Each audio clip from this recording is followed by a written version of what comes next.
Opposition नेता जवाब दो, जवाब दो, जवाब दो। 370 चाहिए या 370 चाहिए या 370 चाहिए या अपोजिशन नेता जवाब दो, 370 चाहिए या 370 चाहिए या 370 चाहिए या 370 चाहिए या 370 चाहिए या अपोजिशन नेता रानी पार्टी अशोक गुप्ता जी प्रदर्शन करते हुए 370 चाहिए या 370 चाहिए या 370 चाहिए या 370 चाहिए या अपोजिशन नेता जवाब दो, अपोजिशन नेता जवाब दो। कर रहा हूं वो जो लोग आंखों के ऊपर पट्टी बांध करके लोगों को बेवकूफ बनाने का प्रयास कर रहे थे, बहुत बड़ी 10 तारीख को रैली होगी, नेता पहुंचे ही नहीं। लेकिन मैं स्पष्ट करने का प्रयास करना चाहता हूं, सबसे बड़ा नारा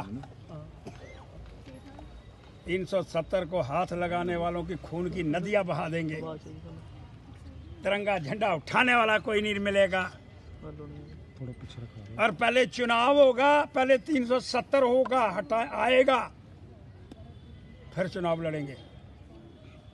पहले कश्मीर के अंदर, जम्मू के अंदर की जो शख्सियत है, जब तक वो वापस नहीं आ जाती तब तक चुनाव नहीं लड़ेंगे। ये किसके शब्द थे? वो जो नेता नहीं आए उनके शब्द थे। लेकिन आज प्रश्न करना चाहता हूँ, ये मोल गया तो तौल गया, बदल गए।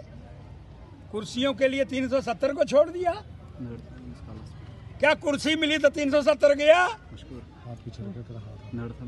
तुमको लेके अंदर तुमने 10 सीटें 12 सीटें जीती, तो क्या वहां हम मान करके चलें कि अब 370 के विषय के अंदर आप एक भी शब्द कहने का प्रयास नहीं करेंगे? 370 को भूल गए, कश्मीर गया, जम्मू गया, क्योंकि 370 चला गया। और मैं कह रहा हूं, कोई हिंदुस्तान की ताकत जब तक पार्लियामेंट के अंदर बहुमत होगा, चाहे कांग्रेस होगी, चाहे पीडीपी होगी, नेशनल कॉन्फ्रेंस होगी, कोई भी पार्टी होगी, पूरे भारतवर्ष के अंदर बहुमत नहीं आएगा, 370 वापस आने वाला नहीं है।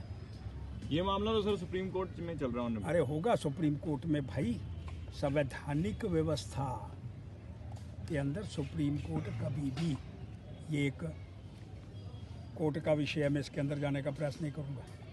लेकिन कुछ कोर्ट का विषय भी हुआ, लेकिन संविधान ने फिर उसको बदल दिया।